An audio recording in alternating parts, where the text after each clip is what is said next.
Hello, I'm Simon from Kent Libraries, and this is On the Books, the library show born out of lockdown that talks about all things written word, thoughts, ideas, inspirations, and much, much more. So sit back, relax, and enjoy the conversation. Today we're joined by Joseph Coelho, award-winning poet, children's author, and now resident of Kent. Hello, Joe. How are you doing?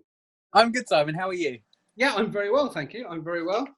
Just getting on with the daily grind, as it were, but it's all very good. Right, so I suppose we should really sort of talk about poetry and reading and everything like that. When did you discover the libraries? Well, I was very fortunate in that growing up, we always had a library very nearby. So I grew up in Wandsworth in London, first in Roehampton, which was Europe's biggest council estate at one point, and then on West Hill in Wandsworth Town. And both times we just happened to be next door to a library. And my mum would take myself and my little sister in there regularly. I would take part in the summer reading challenge, which was slightly different back then, wasn't it? It wasn't like as huge as it is now. It was kind of more done in individual libraries. But I remember having a token on a board in West Hill Library, which is sadly now closed. But I would move my token along each time I'd read a Roald Dahl book. I think I read 6 Roald Dahl books in a row. But that really got me kind of into reading because I struggled with my literacy. I went to quite a few different schools during my primary years, and so I was a bit behind my peers. But things like the Summer Reading Challenge and having libraries nearby, like, really got me caught up, and meant that I could discover a love for reading and books and words. I suppose the question I'm always fascinated with when it comes to creative people is I tend to find that there's a moment or a book or a set of books that something goes click. So do you know what book would you say changed your life or made you go, wow, I want to do that, or something like that? That's such a great question. And it was actually not this exact book, but dictionary. Hey! I fell in love with a dictionary. I remember my grandmother gave me her old thesaurus and dictionary. So, and I don't have them anymore because they literally fell apart. Like when I got them, the dust cover was off and or the spine was split. But I loved those books, and I remember kind of going through my GCSEs and my A-levels. Constantly, I'd get home from school and I would just flick through and search for new words, and then I'd try out the new words the following day with my peers, often pronouncing them wrong, being a South Latin, and then having some of my peers correct me on the correct pronunciation. So I'd go home again that night, go to the dictionary, and I discovered the pronunciation guide that you get in every dictionary. Yeah. So I actually learned how to, all the different symbols, all the different sounds, how to pronounce these new strange words. But I fell in love with words, and that got me onto writing poems. I started experimenting with the words, writing poetry, and then trying to get the kids in my drama class to read them. So very shyly saying, "We should read this poem." But yeah, it was a dictionary, and I now collect dictionaries because there's loads of different types. Like I have one here. Okay. A dictionary of superstitions. So there's loads of different types of dictionaries. So I love them. Yeah, most people would think of the dictionary as being something quite boring, but actually you're right. It's got everything. It's a gateway to absolutely everything once you start learning the words. Okay, so on that note, I have to ask, do you remember the word that you mispronounced the most egregiously, the most horribly? I remember, I was looking for new words for arrogance. And I remember going into school and saying to a peer, there was a thing in my class where a lot of the kids would be like, oh, that's so arrogant. That's so arrogant. It became a thing. Like how, I don't know why, I can't remember what the context was, but it was just like everyone was going to say arrogant. I thought, right, I'm not going to use the word arrogant. I went into class, and the next time someone said it, I was like, there's so many other words. There's vainglorious, and there's another word. What was it? There was another word. It might have been vainglorious. I think I mispronounced vainglorious, and I was quickly put in my place. So it's vainglorious. I probably said vain. Right. Vain. Bang, my Lord. one, I remember, I read it first, and and I read it as hyperbole, and it took me Oh, yeah. years to find out it was hyperbole. But that's such a wonderful word, isn't it? Like, but hyperbole, I think, is a great. That Yeah, hyper. we should just call it change it to hyperbole from now on. Yeah. Poetry, then. So you've started writing when you were in school. You were, apparently one of your earliest memories is of around 8 of writing poetry. Yeah. I just kept writing and doodling. I actually just found an old notebook from like my later years in school, and it's got like notes in here from lessons and then just a ton of terrible poems. But yeah, I just kept writing poems and collecting notebooks. I've got a ton of notebooks actually behind me here, which I just haven't been able to get rid of.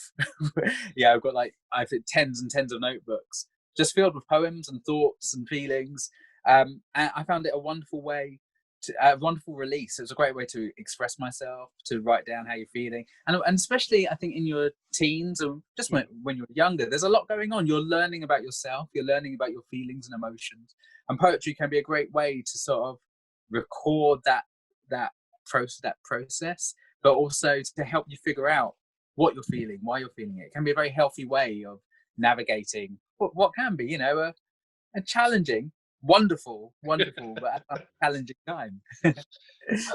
Poetry sometimes gets, I wouldn't say a bad rap, but it's not the thing that people think of first when, which is, I don't know where that comes from. I mean, I loved poetry when I was studying it in school, but a lot of people go, not entirely sure. But you do performance poetry, is that right? Yeah, I started out as predominantly a performance poet. So I was involved in youth theatre at Battersea Arts Centre, and then saw a sign for a performance poetry course led by Apples and Snakes. And I'd never heard of performance poetry as a thing. It was just, I knew I wrote poems and I would sometimes, try and read them to friends and stuff. But I found this whole community of performance poets. And then all of a sudden I did my first course was a 10-week course with the wonderful poet Aoife Mannix. Yep. And we'd be writing poems. I think it was every Monday night, like 7 till 9, we'd write poems. And then on the last Thursday, there was a big performance. People would come and pay to see us and other poets perform. So it was a bit of a baptism in fire, but wonderful. And then I just got hooked. I still have a very great, good relationship with Apples and Snakes. And I would be doing gigs with them up and down the country, did a few kind of performance, spoken word theatre shows with them. And that rolled into everything else. It was kind of that relationship with Apples and Snakes, doing performance poetry, which got me into going into schools and performing my poems in schools, which got me into writing for children, which has now led to me being a children's author. Where did your inspiration come from for your that moment where you were like, this is what I want to do, and your first book? Oh, so my first book, which was this. There we go. We have it on the shelf here. Brilliant. Oh, yeah, cool. This book changed my life, because it totally opened the world of publishing up to me. But I was a performance poet. I'd been working in schools, I think because I was writing funny poems. Yeah. At first for adults, but a lot of them were kind of family, and so I'd get asked to go into schools to do funny poems because kids like funny poems. But I quickly realized kids do like funny poems, but they like lots of other things as well. So over the years, I was amassing this collection of poetry for children that I'd been literally performing for years in schools.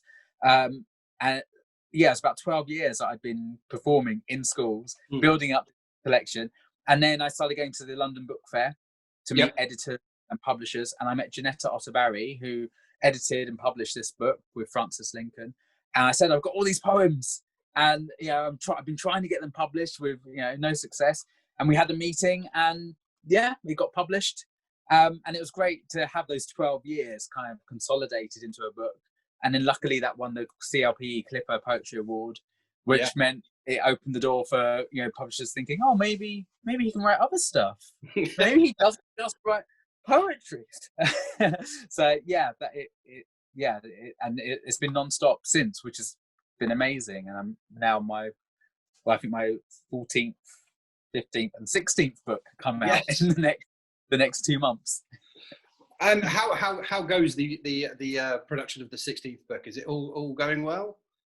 Yeah, well, it's because you're always working like 2 years in advance. So I'm like all done and dusted, all written. Yeah, of course, yeah.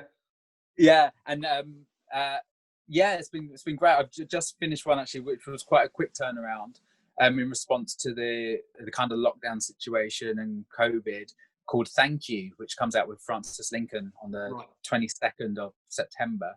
So that's been like my most kind of recent one. But then saying that, I'm working on books now, which will be coming out in 2022, 2023. So it's a kind of ongoing process of wearing different hats, because sometimes I'm working on picture books, which I have been most recently, but I've got two much longer like YA novels that I'm working on. So you kind of got to switch age range and hat and headspace. How do you do that? Is it literally you just have to just focus on what you're doing at the time, or do you find it blending into each other when you're trying not to? It's funny, like it is definitely a different headspace. I mean, just because of the words you can use and the things you can are very different. But then there are kind of surprising synergies, and you kind of find that thematically things will crop up. So I tend to write a lot about libraries. Libraries always tend to sneak their way into my work. And from Luna Love's Library Day, which is my first picture book, which features a library, and my most recent kind of older poetry collection, The Girl Who Became a Tree, is set in a library. Yeah. Even though it's 12 plus and Luna is for 4 plus. So it's, you start to notice that there are themes and things that you return to, but in very different ways. I suppose your inspiration must come from various sources. So I always like to ask this sort of question, because obviously when you're learning to write and you're looking at writing, you read widely.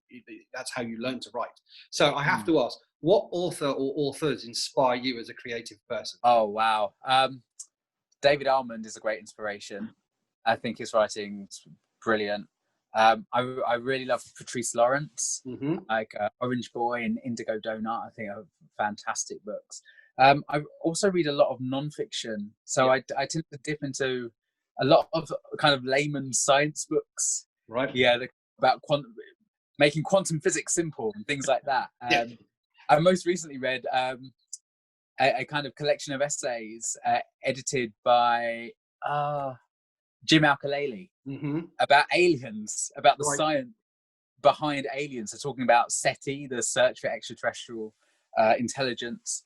And that was really fascinating, just talking about the likelihood of life in across the universe and so things like that. I find if I'm writing, like for example, if I'm writing poetry, I tend not to read poetry. If I'm writing picture books, I read those things, but not whilst I'm writing them, because I find I need a different kind of inspirational route because that's why I find you can get more original ideas, and it takes you away from writing the same sort of thing that everyone else, because there's always a zeitgeist going on, and no matter what you do, you end up hitting it at some point. So as much as possible, I try to actively keep away from the zeitgeist. I see your shelves behind you, so I do like to, because my bookshelves are a disaster. But do you organise your bookshelves? And if you do, how do you organise them? By height. Might be very, but not very good examples here. All my picture books are like by height. I did for a while coordinate them all by colour, which was great. But then I've realised, like, it became such a mix. Yeah.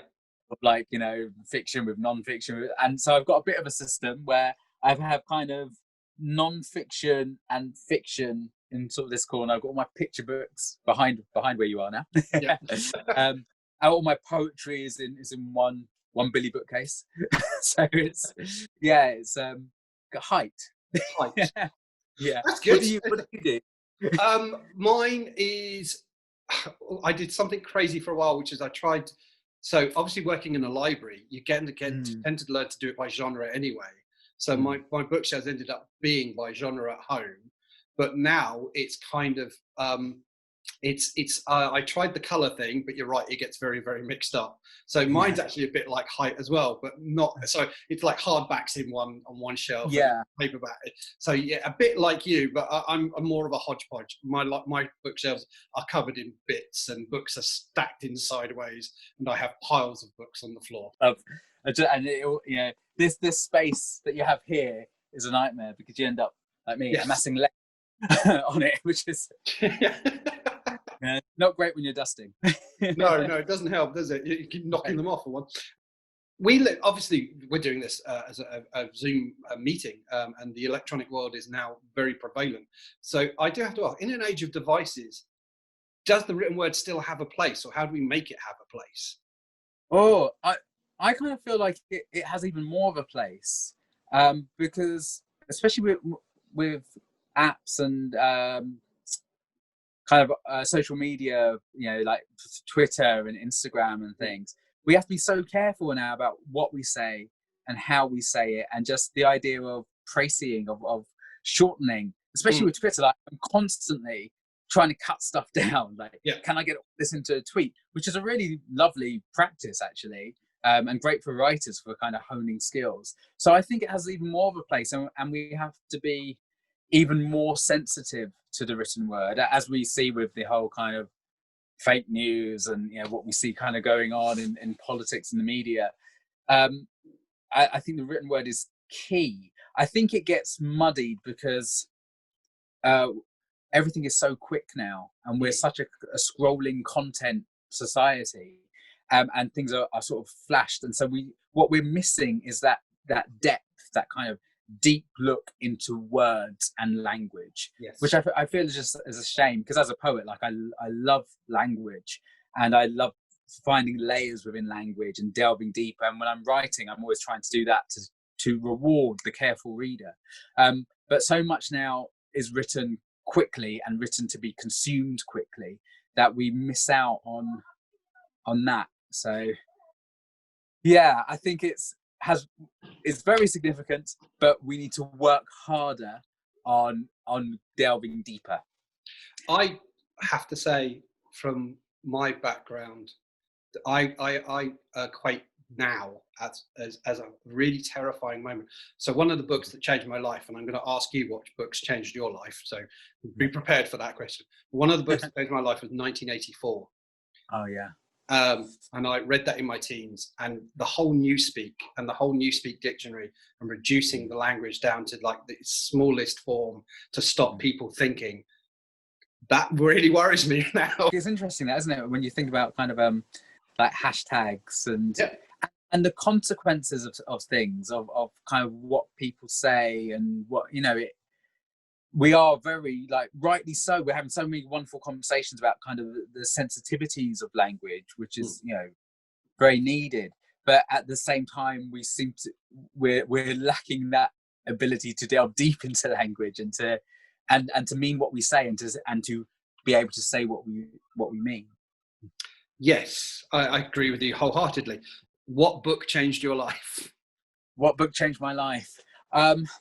Gosh, so many. It's an easy get, isn't it? I would say one of the books or series of books that really stayed with me is the kind of Narnia Chronicles, just because it was that thing about going into another world, about there being a wardrobe and you could disappear into this magical world. So that stuck with me for a long time when I was young, and I would always like watch the films and go and return the books, and always wanted to find my own Narnia. And then that sort of opened up ideas and thoughts about kind of quantum physics and dimensions and magic in the everyday world. So yeah, I'd probably have to go with Narnia. That's a good choice. I like that. That's a good choice. Yeah. I can wholeheartedly concur with that one. That one works well. Yeah. Okay. So the Chronicles of Narnia, they're a fantastic read. I always love it when someone discovers them, because obviously, when someone discovers them for the first time and you get that, it's like you are in for such a treat. It's always nice when you've got some of those books that are going to be passed down and people are going to keep reading them forever. So Yeah, and there's a little. I feel like there are books like that, like Peter Pan and the Phantom Toll Booth, which all kind of do similar things of sort of opening up these other worlds and have that same impact when people first come across them. Like, oh my god, it's amazing because there's just a magic about them, which yeah is wonderful to pass on. In sort of speaking of magic and finding other places, obviously with the current situation and in general, we've become much more aware of mental health and the importance of our mental health, which is always a good thing. But Yeah. so you said that you used writing and your reading as a way of escaping or expressing yourself and your feelings. So how do you feel that, reading and writing fits in with looking after our people's mental health? I think it's so important. Because I think we all have moments of getting caught up in our thoughts of of feeling down, of having that sort of circular thinking, just going over stuff again and again. And what reading does is it opens up a space. It just kind of wedges into your head. Like I always read before going to bed, because it just provides a space for me to put down all the worries from the day. And what you often find is once you allow that space and you allow something else to enter, and you are able to travel in another person's shoes or to travel to distant lands, when you come back to your life, the things you were worrying about, 9 times out of 10, like, get to sleep, have a good night's sleep, and the next day, like, oh, okay, did it matter that much? And often, it doesn't. But we get so wrapped up in the tiniest things. And I think social media, going back to what you were saying before about devices, has a lot to answer for that in terms of the degradation of our mental health, because we're constantly looking for likes and worrying if they're not following us or they haven't liked that, or it leads to this downward spiral, which can be very negative. As wonderful as social media and the internet, there's so many positives, but we have to be very wary of the negatives, which means we never switch off. We always have access to our email. There's always going to be a ping in our pocket. So the more that we can read and just have space away from devices, I think, and just with text, be it in a book or e-reader, or audio, however you consume it. I think that's really important. I think writing has an equal space there, because writing allows us to explore our own inner worlds, and that can be to share if we want to, or not. It can be purely for us. A lot of the things, like, I literally haven't read through this since I was, because I've got a poem in here which says 1998. And I find it, so I was 18, and so I was clearly working out feelings and emotions and who I like and stuff. And it was a very important tool for me then, and notebooks and writing are still an important tool. I write before going to bed every night. I always keep a little gratitude journal, and I write down my thoughts from the day and anything that's been bothering me, just to allow that space for something new, something fresh to enter. So would that be your advice to someone who is interested in writing or wants to start writing? Is keep a notebook with you wherever you go, and that it could be the notes app on your phone. I think pen and paper is good because it's a different, it takes you to another space. But I write a lot on my phone sometimes if I'm out walking and a poem comes to me, and I tend to tweet or Instagram those little poems that I'll write on the go. And have it with you when you go to bed. So pen and pad by the side of the bed, because you never know when those ideas are going to hit. But just having writing as a regular practice helps hone the skill. Writing is like anything else. It's a skill that needs to be honed. And even and I'm learning every day. Even I've been writing for 18, 20 odd years now. And I'm constantly finding, I have to hone my skills in that area or that area, because you get very used to writing in your style, or writing in a certain way, or writing for picture books, or writing for poetry, or writing for middle grade. Whereas if you want to write in different mediums, you need to hone your skills in those mediums. So I would say read widely and write widely. Kind of challenge yourself to write different things, to write short things, to write longer things. I am. So you've mentioned picture books, and obviously we have some of your picture books in the library. Of course we do. So what made you do the jump to picture books? Was it something that was bubbling away, or did you just suddenly get the moment of inspiration? I'm curious. I always wanted to. I always wanted to write kind of for children. First, so the poetry kind of led into playwriting, and I was writing plays and trying to sort of break the London playwriting scene, which is very hard. But I had some success doing like plays for the Unicorn and Polka Theatre and Half Moon. So I started working with them. But the big break for me came from writing my own stuff, writing my own material and producing it and performing in it. And then it was funny enough, after years trying to get a play on kind of at Polka Theatre, the first time I had a performance there was a show I wrote myself, which I performed in and I'd already put on the road. And then, it's like, oh, cool. I had a couple of dates at Polka, which was like a dream come true. So I always wanted to develop that into children's books. But I got contacted by Anderson Press, who were interested in me doing a picture book. And Libby Hamilton at Anderson had read one of my poems. Right, come across my poems. Funnily enough, a video I'd done. This is why I'm always telling artists, like, make your own work.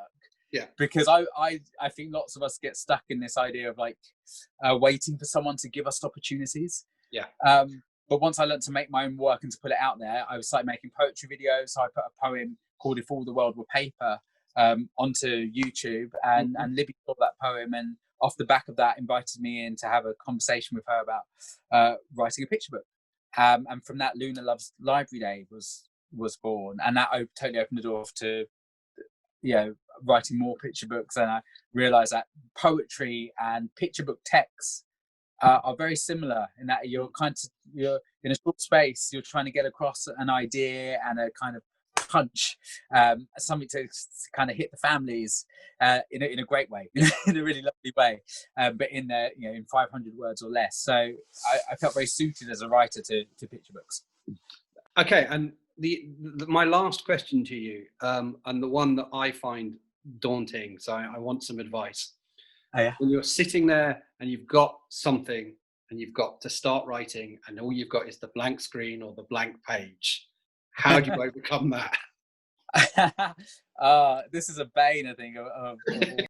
What I would suggest is don't start, write when you have the ideas, because there's nothing more off-putting than staring at a blank page or a blank screen. And I've done it when I first started out kind of writing professionally. I would just sort of spend all day not leaving my computer screen and writing like a sentence.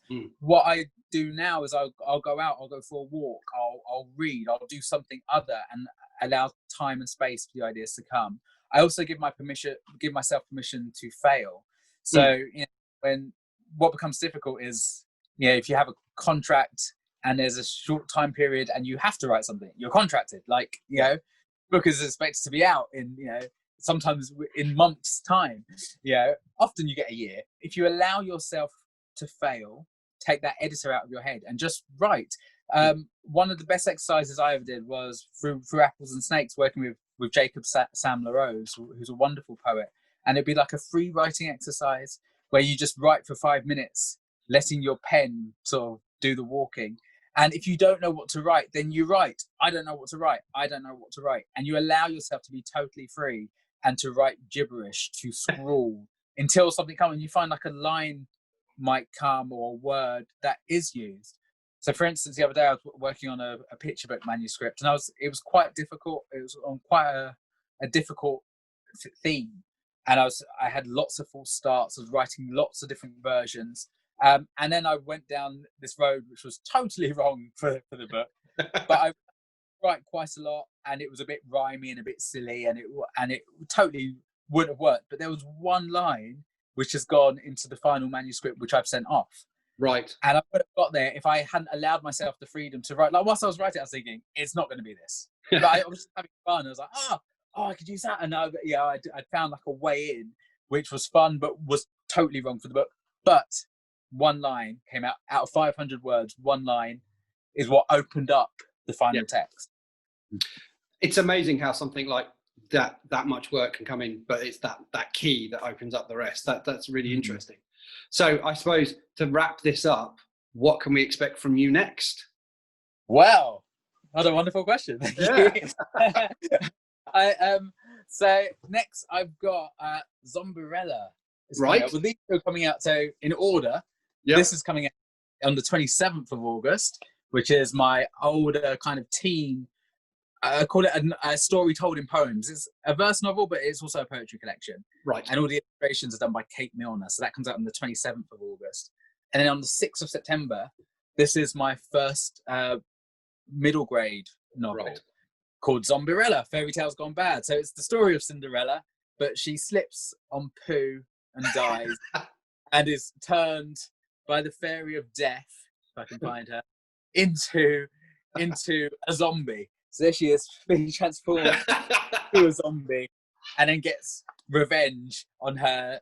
I don't call them, they're not the ugly sisters, they're beautiful fake sisters, but she gets revenge on them in the ways that only a zombie can, by showing them her brains and her guts. So that's what's coming out next. Oh, and then I have another picture book coming out on the 22nd of September, which is the one inspired by the NHS clap, saying thank you to all the wonderful people who have helped us during these difficult times. So, and that's illustrated by Sam Usher. Oh, and this is illustrated by Freya Hartas. Brilliant. So very lucky to work with wonderful illustrators. We've got lots to look forward to then. Yes. Always good, always good. Well, thank you very much for your time, Joseph. It's been a wonderful chat to you. Hopefully we can get you on again at some point. Yes, please. Would love to. Right. Okay. Thank you very much. Well, I hope you enjoyed our interview with Joseph Coelho. Joseph's new books, Zombierella and The Girl Who Became a Tree, are out now and can be found at Kent Libraries and anywhere you'd expect to find good books. For more information on Kent Libraries and our digital offer, you can visit our website, kent.gov.uk, or click on the link below. For more information on what we're up to next, you can visit our Facebook page, also linked below. I'm Simon from Kent Libraries. Thank you for watching, and goodbye.